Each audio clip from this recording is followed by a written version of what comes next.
دل کا سکون لینا ہے تو دل بنانے والے سے رابطہ قائم کرو۔ آدمی اگر 50 کمروں کا مکان بنا لے تو سوئے گا وہ ایک ہی چارپائی کی جگہ پر۔ غلطی کا اقرار کر لینا اس پر ڈٹے رہنے سے بہتر ہے۔ فرمان مصطفیٰ صلی اللہ علیہ وسلم، جس کے سامنے میرا ذکر ہوا اور وہ مجھ پر درود پڑھنا بھول گیا تو وہ جنت کا راستہ بھول گیا۔ معافی غلطی۔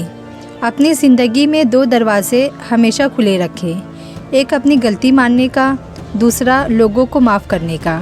یہی اصل سکون کا راستہ ہے۔ رسول اللہ صلی اللہ علیہ وسلم نے ارشاد فرمایا، جس نے تکلیف دی اسے اللہ تکلیف دے گا، اور جس نے کسی پر مشقت ڈالی اللہ اس پر مشقت ڈالے گا۔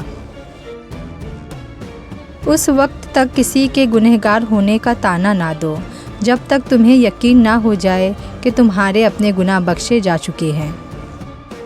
جنتی عورت۔ رسول اللہ صلی اللہ علیہ وسلم نے فرمایا، جو عورت 5 وقت کی نماز پڑھتی ہو، ماہ رمضان کے روزے رکھتی ہو، اپنی شرمگاہ کی حفاظت کرتی ہو اور اپنے شوہر کی اطاعت کرتی ہو، اس سے کہا جائے گا کہ جنت کے جس دروازے سے چاہو داخل ہو جاؤ۔ جاہل کے لیے سب سے اچھی بات خاموشی ہے۔ غربت خیرات سے نہیں، انصاف سے ختم ہوتی ہے۔ مایوس تو وہ ہوتے ہیں جن کے پاس کوئی نہیں ہوتا، ہمارے پاس تو بادشاہوں کا بادشاہ ہے جو بہترین مددگار ہے۔ سیدہ عائشہ رضی اللہ تعالی عنہا سے پوچھا گیا، رسول اللہ صلی اللہ علیہ وسلم جب گھر تشریف لاتے تو سب سے پہلے کیا کام کرتے؟